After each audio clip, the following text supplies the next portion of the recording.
The stories presented in this video are real, but we have changed the characters' names and altered images to protect their identities. The creator of this video is not an investigative officer. These narratives have been sourced from various internet platforms. Our intent is not to accuse or target anyone in particular. Thank you for understanding. Today we will discuss a story of a priest and housewife. Three characters stood at the center of this terrible tale. Priest Lucas, a mysterious and endearing priest, Sarah Mitchell, his loving but sometimes lonely wife, and Tom Mitchell, a devout and former Marine. Their once normal lives were entangled in tragedy and deception, leaving a lasting legacy for the quiet community of Meadowbrook. Tom Mitchell and Sarah Mitchell appeared to be the ideal pair. After more than a decade of marriage, they had established a stable and respectful life together. Tom Mitchell was a distinguished ex-Marine who was respected for his integrity and self-control. Sarah Mitchell was a beloved stay-at-home mother who was well-liked for her generosity and involvement in neighborhood events. Their social group revolved on their ostensibly blissful marriage. But underneath this picture-perfect exterior, Sarah Mitchell frequently felt alone. Tom Mitchell spent a lot of time away from home due to his new work. Tom Mitchell traveled a lot for his job as a security consultant for a well-known company, leaving Sarah Mitchell to take care of the two kids and the home by herself. Despite its prestige, his work took up almost all of his time and efforts. Sarah Mitchell's evenings were empty without Tom Mitchell, and her days were full of desire. She kept herself occupied by participating in church and community events, but the hole in her heart got worse every day. The new priest at St. Mary's Church, Priest Lucas, had a contagious personality. Every Sunday, more parishioners attended his passionate sermons. He provided consolation and direction to individuals who confided in him, appearing to comprehend their troubles and secrets. Sarah Mitchell discovered that she was pulled to his captivating presence more and more, finding solace in his companionship and words. She increased her volunteer work at the church in an attempt to make up for Tom Mitchell's absence. Sarah Mitchell and Priest Lucas became closer as Tom Mitchell's absences increased. She discovered a confidant and judgment-free listener in him.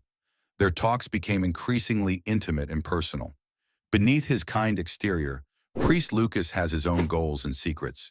He took advantage of Sarah Mitchell's weakness to get closer to her. Like many scandals, it started with rumors.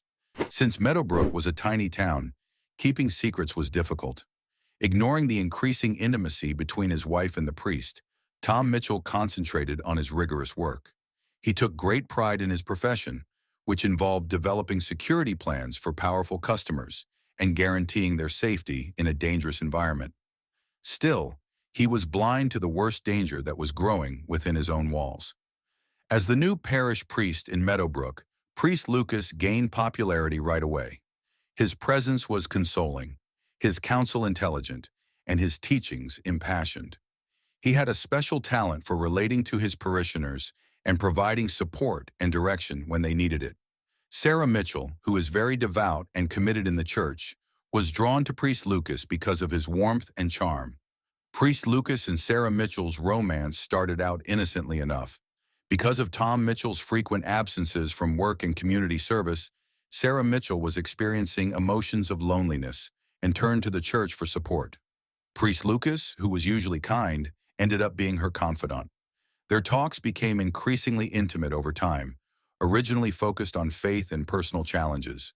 With the priest, Sarah Mitchell experienced a level of understanding and worth she had never experienced with anybody else. Priest Lucas was deeply fascinated by Sarah Mitchell's openness and susceptibility. Not only was she a parishioner, but he also felt himself captivated to her as a woman. They started holding more regular private meetings in the church's tucked-away, peaceful areas. Their responsibilities started to blend together, and an unspoken tension developed between them. Every discreet gaze, every hushed talk, took on an exciting element of risk since it was illegal for a priest to fall in love with a married lady. As their friendship developed, they started to meet outside of churches and pretended to be seeking spiritual advice.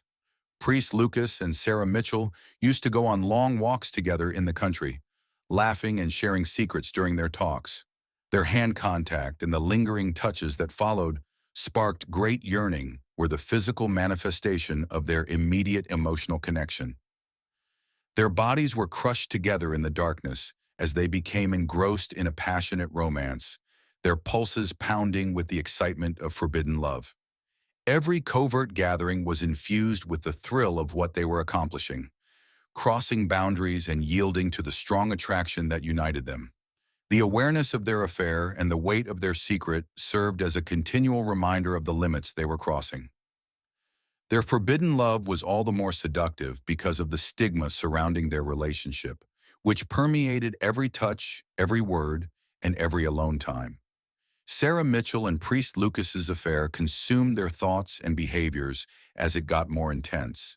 They started acting carelessly, meeting in more dangerous places and leaving subliminal messages that alluded to their irresponsibility. Sarah Mitchell started acting quite differently. With Tom Mitchell, her once steady manner changed to one of restlessness and preoccupation, and she became more evasive and aloof. Priest Lucas was also impacted. His lectures became increasingly passionate, as if they were expressing his inner struggle. He battled the shame of what he had done and his promises, but he could not break his bond with Sarah Mitchell. He had never felt such exhilaration and fulfillment as he did during the affair. After being blind to the affair at first, Tom Mitchell began to notice Sarah Mitchell's changes. Something was wrong, judging by her covert phone calls, her late evenings at the church, and her unusual coldness towards him. As his misgivings increased, he started to put together the proof of Sarah Mitchell's treachery. His once steady and predictable world started to fall apart. The neighborhood began whispering as well. In the little hamlet of Meadowbrook, where everyone knew one another's business, the slight differences between Priest Lucas and Sarah Mitchell were observed. The scandalous nature of their connection became the focus of hushed discussions and curious looks as rumors began to circulate like wildfire. The more the affair went on, the darker the reality became. Priest Lucas's past transgressions were not dissimilar. It was discovered that he had deceived other women with false pretenses of spiritual instruction besides Sarah Mitchell. After being seduced by his charisma and charm, a number of additional women came up with their own accounts of having extramarital relationships and meeting in secret. Priest Lucas's connection with Sarah Mitchell took on a menacing tone once his numerous indiscretions were made public. The priest, who was before respected as a cornerstone of the community, was now looked down upon. Priest Lucas was acting with increasing risk and desperation as he tried to keep his secrets hidden at all costs. Priest Lucas did something horrible because he was anxious to maintain his secrets. Regular churchgoer Tom saw Priest Lucas and Sarah Mitchell sharing a kiss in the confessional. Priest Lucas needed to confess, or Tom would tell everyone. Fearful of tarnishing his impeccable reputation, Priest Lucas devised a sinister scheme. He conned Tom into going to speak with him in the bell tower of the church. Priest Lucas had the perfect idea for this peaceful, dark night. High and out of the way stood the tower. Tom became more persistent, his voice increasing with intensity as they stood at the brink. Tom was not aware that Priest Lucas was urging him towards the brink. Priest Lucas gave him a quick, violent shove.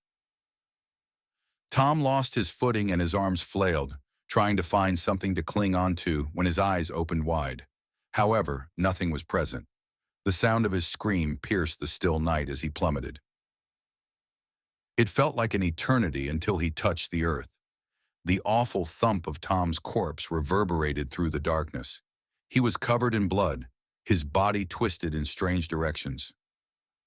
With his pulse pounding, Priest Lucas peered down from the tower. It was both terrible and relieving to see Tom dead. It was safe for him to keep his secret.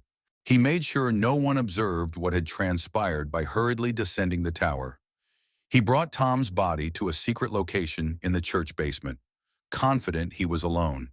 He covered the body with items from the abandoned church. Though trembling in his hands, he attempted to act normally, as if nothing had occurred. Priest Lucas continued to celebrate masses with composure. Though Tom's disappearance was noted, it remained unsolved in the absence of a body. While concealing his remorse, Priest Lucas consoled his people. People stopped inquiring about Tom as time went by. Priest Lucas continued his show, offering everyone guidance and hope. Tancios. On the inside, though, he was always anxious and afraid of any sudden noise or shadow. Though aware of the significant danger he was taking, he felt powerless to avoid it. Sarah Mitchell carried on their romance, oblivious to the lethal extent Priest Lucas had gone to. He looked to be carrying a black cloud, which she realized had changed, but he smiled and waved her worries away. He made an effort to persuade himself that he could go on and bury his guilt with Tom. But the burden of his deeds weighed heavily on him, making it harder for him to keep up his front every day. Eventually, the police probe became chilly. There was nothing linking Priest Lucas to the crime, nor were there any leads or suspects. He started to think he'd got away with it. He went on with his life, but that night will always be in his memories. It poisoned every part of his daily life and plagued his dreams. Though he believed he had silenced Tom, his conscience continued to plague him. That's when the moment Tom Mitchell had been waiting for finally materialized. His life with his wife Sarah Mitchell had been based on love, trust, and shared dreams. But lately there has been a cloud over their relationship as Sarah Mitchell grew more withdrawn, frequently lost in her own thoughts, and gone from home on a regular basis. Tom Mitchell, filled with mistrust, decided one cloudy afternoon to follow Sarah Mitchell in order to find out the truth. He followed her to St. Mary's Church, where he witnessed her go into the sanctuary. His pulse thumping with anticipation, he crept inside and crouched behind the altar. Tom Mitchell peered at Sarah Mitchell and Priest Lucas from his hidden perch. Her appearance was fresh and vibrant, and her countenance exuded a joy that Tom Mitchell hadn't witnessed in several months. Priest Lucas, who was well known for his charming and compassionate demeanor, approached her more closely than was proper and touched her arm in a way that made Tom Mitchell quite angry. His worst fears were realized when he saw that his wife and the priest they both trusted were having an affair. Overcome with a mixture of rage and heartache, Tom Mitchell was unable to contain himself. He surprised Priest Lucas and Sarah Mitchell by suddenly emerging from where he had been hidden behind the altar. Sarah Mitchell became pale, and Priest Lucas, who was normally so calm, seemed a little uneasy for a moment. The ensuing altercation was intense and emotionally fraught. As he charged them, Tom Mitchell's voice resounded throughout the church, heralded with betrayal and laced with agony with every word. "How could you subject me to this?" His voice cracked with every syllable as he screamed. "To us? To our household?" Sarah Mitchell faltered, her eyes welling with tears as she struggled to find the right words to express her extreme shock. She attempted to explain, "It's not what you think, Tom Mitchell," but remorse made her words seem hollow. Priest Lucas stepped in and made a peace sign with his palms up, attempting to diffuse the rapidly developing tension. His voice was pleading for Tom Mitchell to understand and forgive, saying, "Tom Mitchell, please listen. This wasn't supposed to happen. It's more complicated than you think." But the betrayal by the two individuals he had trusted the most had filled Tom Mitchell with fury. "Tricky?" Tom Mitchell said, his voice burning with rage. "You've betrayed me, betrayed everything we stand for." His body trembled with uncontrollably angry fists. Tension was high and things were going completely out of control. Enraged beyond control, Tom Mitchell surged at Priest Lucas. Normally calm, the priest felt compelled to defend himself and the terrible secret they shared by acting in a frantic manner. His eyes darted about, searching, until they came across a big, massive crucifix next to the altar. Priest Lucas reached for the cross out of pure instinct. With a terrible thud, the first strike tore open Tom Mitchell's forehead and sent spraying blood everywhere. Driven by rage, Tom Mitchell attacked once more. But Priest Lucas, terrified, swung the crucifix as hard as he could. The blows came faster and harder than the previous, ripping skin and splitting bones. Priest Lucas hit repeatedly, leaving a trail of blood over the altar and reverberating throughout the church. Tom Mitchell lay motionless in a pool of blood, the holy crucifix flowing with blood, as the last crushing blow broke his skull. With Tom Mitchell's blood and pieces of flesh all over them, Priest Lucas's hands trembled. The ground was a glossy red, and Tom Mitchell's body lay in a shattered, gory heap. His face was so crushed by the punches that it was hardly recognizable. The grisly consequences of his last-ditch struggle for existence enveloped the panting priest as he stood over the lifeless body. The fallout was terrifying. As Sarah Mitchell saw the startling descent into violence, she remained still, her heart sunk in grief and fear. Her life was in ruins. It had once been full of love and promise for the future. After the fatal meeting, she fainted next to Tom Mitchell's body, her sobbing echoing through the eerie quiet. Priest Lucas felt the full weight of his deeds as he looked down at his blood-stained hands and his old friend's body. He was overcome with panic and left, leaving a tragic and chaotic scene in his wake. Not only did he manage to flee the actual site, but he also managed to escape the unbearable remorse and impending repercussions of his actions. Police cruisers rushing through the town's small streets, their red and blue lights blazing, broke up the tranquil night. Sarah Mitchell had dialed 911 while in shock and distress, her voice faltering as she described the horrifying image. Priest Lucas left the site of his crime, covered in Tom Mitchell's blood, his heart thumping with shame and panic. It seemed like a labyrinth of peril and treachery, this little hamlet that had once been his haven. News of Tom Mitchell's murder traveled quickly as Meadowbrook saw its first rays of dawn. The police then began searching every hallway in the church, and they were horrified by what they discovered. Tom's corpse was discovered by authorities in a dimly lit part of the cathedral, terribly mangled from a severe fall. It was now known to them that the same individual had sealed the fates of two deadly victims. This horrifying finding dispelled all doubt. Once a man of honor, Priest Lucas was now viewed as a monster. The police searched the whole church for hints, with each secret area disclosing more information about the sinister mysteries it contained. The manhunt then got underway. We have a suspect on the run, all units. Priest Lucas is seen as violent and armed. Over the police radio came the urgent word, "Approach with care." Priest Lucas made his way through the town's back lanes and secret pathways, his thoughts buzzing with ideas for a strategy. He was aware that the cops were almost there. His only hope was to make it to the thick forest on the outskirts of town, where he might get lost and maybe avoid being caught. The manhunt was organized by Detective Carter, a seasoned police officer known for her unwavering pursuit of justice. She utilized her extensive knowledge of Meadowbrook to anticipate Priest Lucas's next action. All significant exits had roadblocks erected, and police searched the surrounding neighborhoods and streets. As Priest Lucas arrived at the town's edge, his pulse raced. A glimpse of hope might be seen in the dark woodland that loomed ahead. He turned to look behind him and heard the faint siren cry and saw the far-off glimmer of police lights. He gave himself one more push and dove into the forest, his thoughts racing with desperation and terror. The dense, bewildering jungle made his movements slower as the underbrush pulled at his clothing. He staggered over rocks and roots, breathing in sharp breaths.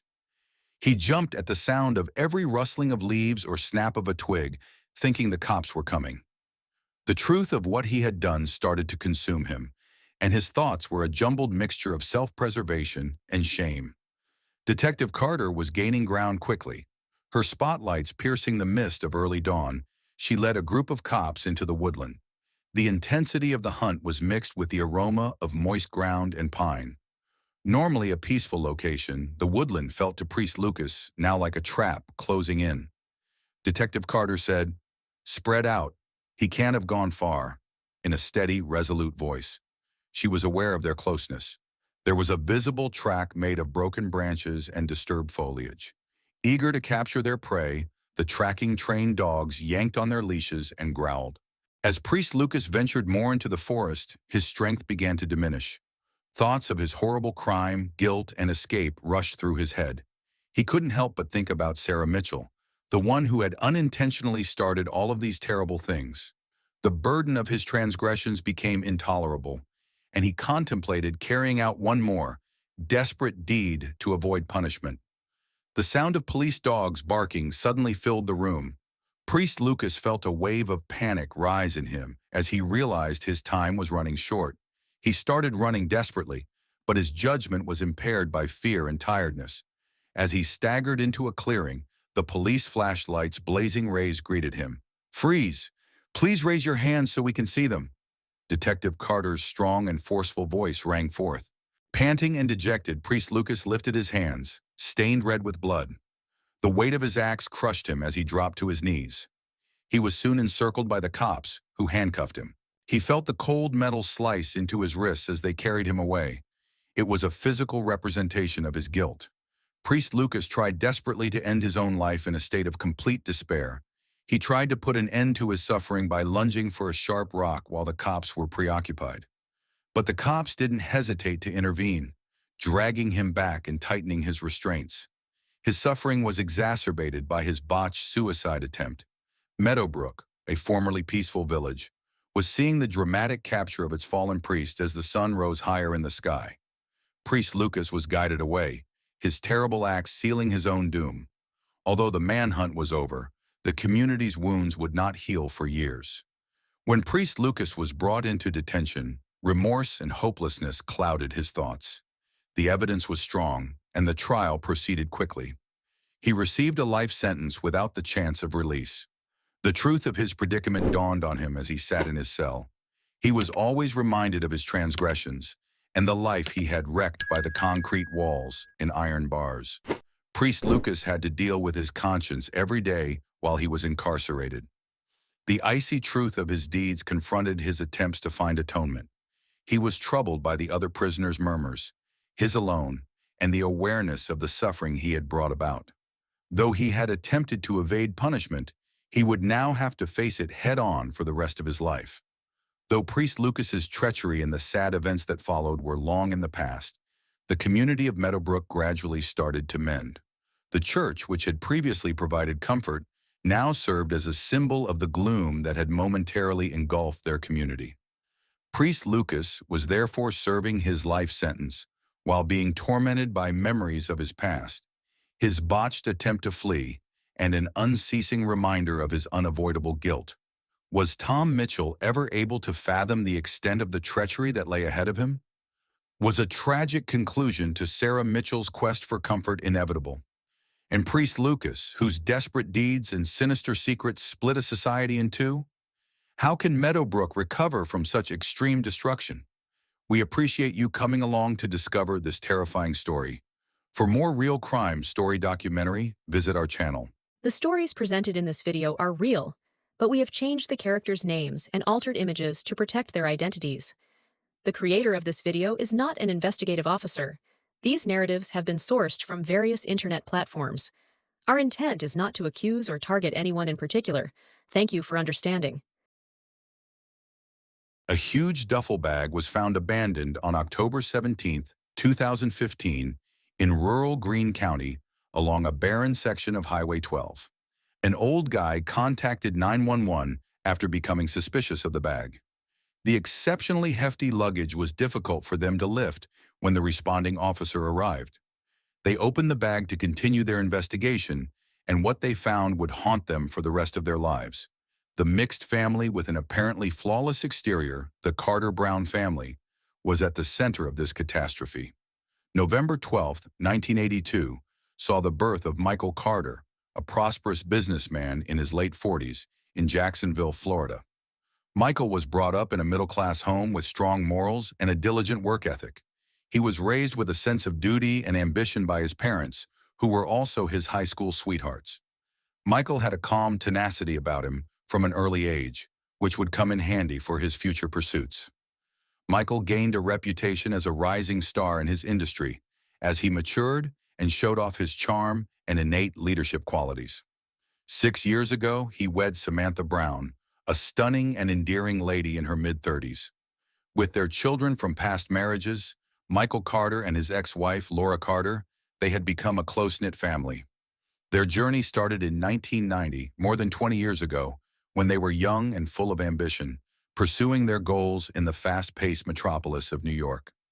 Michael, a rising star in the banking industry, was presenting on investment ideas at a networking event when they first met. Brilliant marketing executive Laura Carter was in the crowd, and was struck right away by Michael's charm and confidence. When they started talking after the presentation, Michael was captivated by Laura Carter's brilliance, originality, and attractiveness. After exchanging phone numbers, they met for dinner at a hip Manhattan restaurant for their first date. They immediately realized they had a passion for business, art, and travel because of their unmistakable connection. As their romance developed, they encouraged each other's professional goals. Thanks to Laura Carter's marketing skills, Michael was able to recruit high-profile clients for his financial firm, which flourished. In the meantime, Laura Carter's marketing company prospered, and she was able to grow it thanks to Michael's financial advice. Together, they created a corporate empire that saw Laura Carter's marketing company win several accolades, and Michael's company rise to prominence in the banking sector. Peers looked up to and revered the golden pair of New York City. Their private lives were similarly prosperous. In the presence of friends, family, and business acquaintances, they tied the knot in a sumptuous ceremony at an opulent Hamptons house. Ethan, their gorgeous son, was the center of their world. But as time went on, gaps in their supposedly flawless relationship started to show. Their marriage suffered as a result of Michael's lengthy work hours and frequent travel, and Laura Carter began to feel abandoned and alone. She immersed herself in her work, but their separation increased. The distance between them grew even though they made an attempt to patch things up. Their talks grew tense and they started fighting more regularly. Their friends and family observed the difference in them, and they were clearly at odds. They got into a heated fight at a charity banquet one fateful night in front of their friends and coworkers. After the confrontation, Laura Carter stormed out of the venue, leaving Michael embarrassed and alone. Michael's discovery that Laura Carter was having an affair with a younger guy, a gifted artist she had met at a gallery opening, dealt the death blow. Michael was horrified to learn of this and came to the conclusion that his marriage could not be saved. With a contentious custody dispute over Ethan, both parties to their nasty and well-publicized divorce battled it out. They ultimately had joint custody, but the harm had already been done. Their hitherto devoted partnership has dissolved in discord and sadness. It was up to Michael to gather up the fragments. His career and personal lives are a complete mess. He immersed himself in his profession, turning to it as a way to escape the hurt of his broken marriage. However, the scars from his divorce never completely went away, and he lived with them for years to come. Soon after their 2006 divorce, Laura Carter's health started to deteriorate quickly. She'd been keeping a terrible secret. Stage 4 pancreatic cancer, which had aggressively progressed throughout her body, was the diagnosis. A year after their divorce on March 2, 2007, she passed away from the illness in spite of her valiant battle.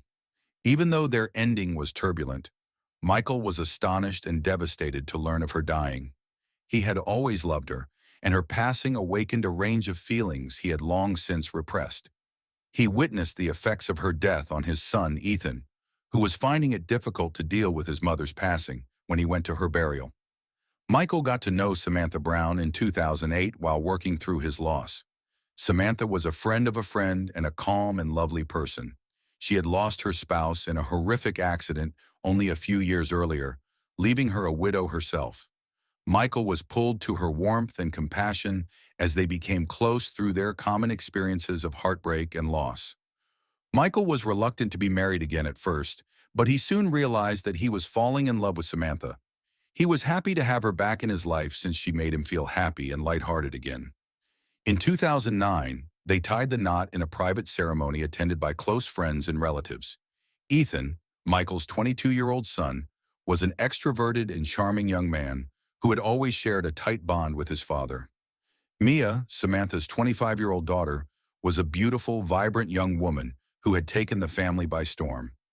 The Carter Brown family gave the impression of being a devoted and helpful family to strangers. When Mia's lifeless corpse was found bound inside a huge duffel bag and abandoned along the lonesome stretch of Highway 12 in rural Greene County on October 18, 2015, everything changed for the Carter Brown family. The family's flawless facade started to fall apart when the horrifying revelation shocked the little town. Upon examining the murder scene, authorities discovered that Mia's corpse had been severely disfigured exhibiting signs of intense stress and struggle. The once nimble young lady, full of potential and vitality, had met an awful end. The family of Mia was devastated and bewildered to learn of her murder. 2 days prior, Mia had texted her parents to say she was heading off with her boyfriend Ryan and would return the next week. Officer Johnson took up the investigation as soon as the horrifying discovery of Mia's death was discovered. The Carters were being questioned by the police in their house on October 19th. Ethan was the first person to be interviewed. When Ethan was asked if he had a close relationship with his stepsister, the police listened carefully as he opened up about his relationship with Mia. Ethan clarified that he had never felt connected to his stepsister and that Mia wasn't the reason behind it. Instead, it was because he had found it difficult to respect his father's choice to get married again following the death of his mother. He had floated the notion of another lady replacing his mother because he felt a sense of duty to her memory. While Samantha was gone on a business trip, Michael was at home by himself with Ethan when the police spoke with him. Michael said that Mia kept her affairs private and confided in no one, not even her mother. Ethan had stated that he and Mia were not close, but he subsequently disclosed that Mia and Ethan were. Michael characterized their bond as intensely affectionate and sibling-like. Ethan seemed to know more about Mia's life than any other member of the family, he observed. Michael gave an explanation for his whereabouts on the day Mia left the house, saying he was at work starting at 8 in the morning. Until 5 p.m., he made reference to a possible confirmation of his alibi, a noon meeting with coworkers. During their investigation, the police discovered discrepancies in Michael and Ethan's testimony, as well as their divergent interpretations of Mia and Ethan's connection. Through his coworkers, the police were able to verify Michael's alibi, but the inconsistencies in the family members' testimony created more concerns. After conducting an autopsy on Mia's severed body on October 21, 2015, the forensics department sent the police a report detailing their findings. It was discovered that she had been smothered to death prior to being dismembered. The murder weapon was thought to be a large knife, likely a butcher knife, based on the wounds on the body. They looked through the deceased's files. They called the Carters to give their statements at the station since they did not find any significant indication that would have led them to the murderer. They were called on the 22nd. When was the last time Michael saw or spoke with Mia before she left? After giving it some thinking, Michael replied, "I remember coming home early on the 16th, around 2 or 3 p.m., to pick up something I forgot." He had believed that the voice of Mia was coming from Ethan's room. He went on to say that he had knocked on the door but got no answer. He knocked and received no answer, so he assumed everyone was out and didn't give it much thought because the door was locked. As he talked, the cops recorded his statement. Michael then showed them the text she sent him indicating that she was planning to see Ryan.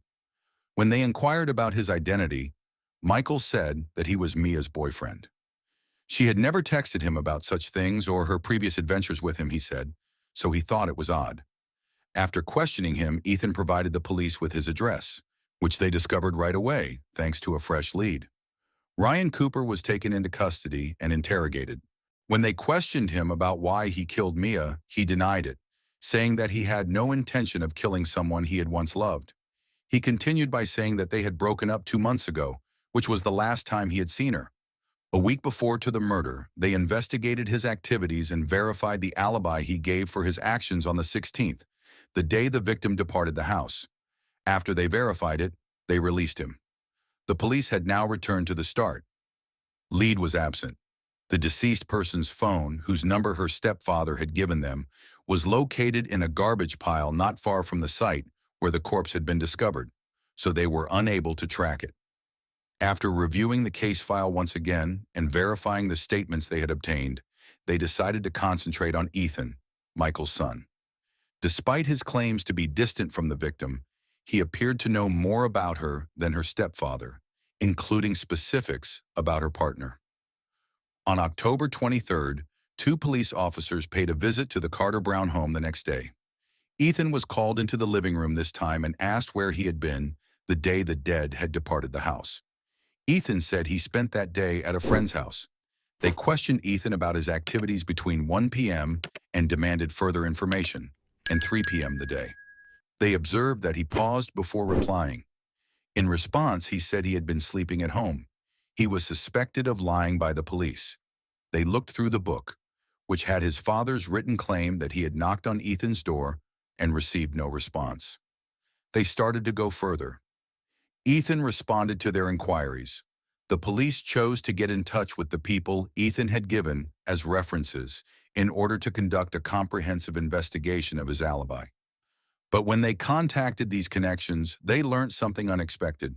None of them could verify that Ethan was present on the relevant day. To be precise, none of them claimed to have seen Ethan that day, which went against what he had said before.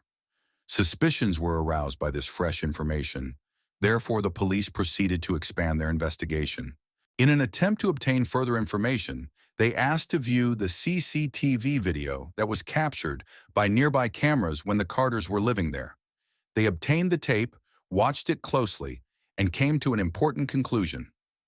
Ethan had driven his father's vehicle out of the complex at approximately 7 o'clock, according to the CCTV footage. October 16th to be exact. An important fact that went against what he had said before. The police started looking into Ethan more after discovering additional information that raised the possibility that he was connected to Mia's disappearance. Serious doubts were raised regarding his involvement, since he had been observed leaving the complex around the time Mia vanished and had used his father's automobile. The police were committed to solving the case and learning the real reason for Mia's disappearance. They immediately asked for a warrant to search Carter Brown House, and on October 24th, that request was granted. When they examined Ethan's room, they were taken aback by what they found. The color of the duffel bag Mia was discovered in was repeated several times. His dresser drawer was searched by them. A slaughtering knife and a pair of gloves were discovered. The knife had a smear of blood on it. Without a doubt, it was the identical one he had used to dismember the victim. After gathering sufficient evidence, they arrested Ethan, who had been observing the entire time, on October 24th. Despite his insistence to the contrary, the police hauled him to their vehicle and took him into the district so they could conduct an investigation. Bloodstains were discovered by the forensics team in his room, and the girl's DNA was located on the pillow he had used to suffocate her. Other items discovered in the room indicated the closeness and intimacy between the two step-siblings. Ethan was forced to admit his guilt when the police presented him with all of the evidence they had, and he started crying uncontrollably. Contrary to what the police would believe, he had not killed Mia on purpose. He had come to really care for her. Their relationship had begun innocently enough, with a consoling moment that developed into more. He said that during a heated phone fight with her boyfriend, Mia had been weeping and her body was shaking the first time they had undressed one another. Since he was the only one in the area, he had gone to console her. Somehow they had found themselves sharing a bed, and their desire to each other had taken over. He went on to say that Mia had shown vulnerability and that he had been captivated to that. Her warm tears felt on his skin as he hugged her tight, and before he realized it, they were sharing a kiss. Even though it was a soft and delicate moment, something deeper within them had been aroused. He went on to say that he had experienced a mixture of exhilaration and shame as they had undressed one another. After all, they were step-siblings, and their parents would never be on board. However, they were unable to resist. Their bodies had been aching for each other's touch, attracting each other like magnets. The initial encounter was both uncomfortable and intense. They had experimented with one another's bodies, revealing fresh cravings and joys. Ethan felt alive, as if he had at last connected with a human being who could relate to him. They have been unable to be apart since then. During family get-togethers, they would steal looks at one another while holding hands beneath the table. They would stealthily move around, seizing intimate moments for kissing and making love. Ethan had never had feelings for somebody to that extent. To keep their secret safe, he had solely spoken lies to the police. He had no intention of killing Mia, nor of causing her any harm. He talked about what had happened that fateful day. Eager to resume their relationship, Mia had arrived to his room. And while she had been convincing, he had been reluctant at first. He'd been excited and scared at the same time as they started to undress, knowing that they may be found out at any time. His heart began to race when he heard the knock on the door. He'd freaked out, thinking his stepmother or father had found them. He had quickly made a choice that would follow him for the rest of his life. Mia's voice was starting to raise an alarm, so he had covered her face with the pillow in an attempt to stifle it. It had done the exact opposite of what he had expected, calming her down. Beneath him, Mia had resisted, her body tensing with panic. However, Ethan had been engrossed in his own fear and failed to observe. He had been still, fearing that he would be found out. Furthermore, he was unaware that Mia had ceased moving. Her dead eyes were looking back at him, but he hadn't noticed them until he'd removed the pillow, assuming all was well. He had been unable to process what had happened and had been in shock. Though it was too late, he had attempted to resuscitate her. Mia had vanished. Then in the room, he had attempted to put her body into one of his duffel bags, but it was too small. Trembling, he took the unimaginable action. Using the kitchen's butchering knife, he dissected her body parts and neatly packed them into his suitcase. Then he took off in his father's second vehicle and abandoned the bag along a lonely section of Highway 12. The minute Ethan confessed, the cops saw that their once pleasurable romance had turned disastrous. While Mrs. Samantha was being held by the police, Mr. Michael was able to visit his son behind bars. The day before, the police had contacted Mrs. Samantha to let her know that her daughter had died. She was restrained by them from gripping her spouse and nudging him with her heels. After viewing her daughter's horrible corpse, which she had seen to be healthy before setting out on her voyage, she had fainted. Amidst the chaos, Michael informed the authorities that he would send his solicitors to secure his son's release, maintaining that his son was not guilty and that he was forced to confess. The Carter Brown incident became well known, and several articles were published denouncing the boy's actions. Some publications claimed that the youngster did it accidentally and just needed a small fine. But because the subject was so delicate, they were flooded with criticism and had to be removed. Many readers kept up with the plot to find out what would happen to Ethan. Ethan appeared in court on November 1st to face his charges. He was given a life sentence after being proven guilty. Michael, Ethan's father, became enraged and yelled at the court. The penalty didn't seem fair to him. Michael was removed from the courtroom by the security personnel. Mia's mother, Samantha, sobbed uncontrollably. She continued to mourn her daughter. With everyone angry and passionate, the courtroom was a chaotic scene. Ethan's actions have resulted in a great deal of anguish. Even though he didn't kill his stepsister on purpose, should he still be punished severely for his crime? While some said that his careless acts still called for a harsh punishment, others thought a lighter term would be more appropriate. Could Michael and Samantha remain cohabit after his son had done such horrible things to her child?